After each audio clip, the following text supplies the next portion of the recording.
Another train arriving from Ukraine, carrying people escaping the shelling. Inside are women and children, and many say they're scared, but grateful to have reached safety. Among them is Kostya, a 12-year-old from Poltava. His life was turned upside down overnight when his town came under bombardment. Suddenly, he had no roof over his head. He fled to Poland with his mother, sisters, and cousins. But his father had to stay behind to defend Ukraine. Men between the ages of 18 and 60 are not allowed to leave the country.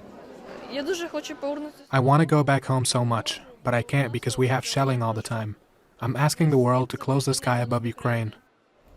Kostya is among more than 1 million children seeking sanctuary in neighboring countries. Some of the most vulnerable members of the society are bearing the brunt of the conflict.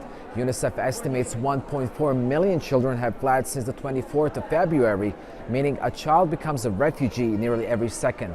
The organization says countries have an obligation to protect young people and ensure their safety.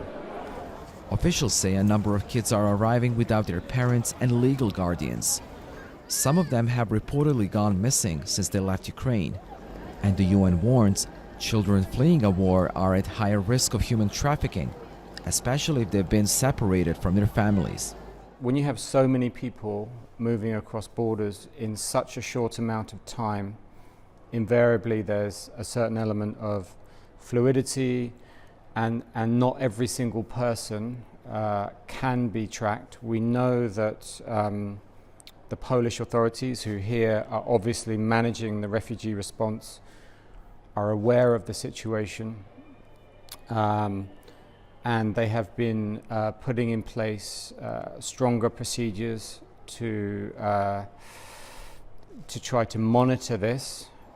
The refugee crisis sparked by Russia's attack on Ukraine is growing at an unprecedented scale and shows no signs of slowing down.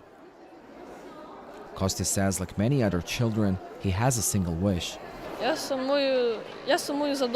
I miss home. I miss school. I miss my grandparents. I want to go home. But for now, that wish is likely to remain a distant prospect. Aksel Zaimovic, TRT World, Przemysl, Poland.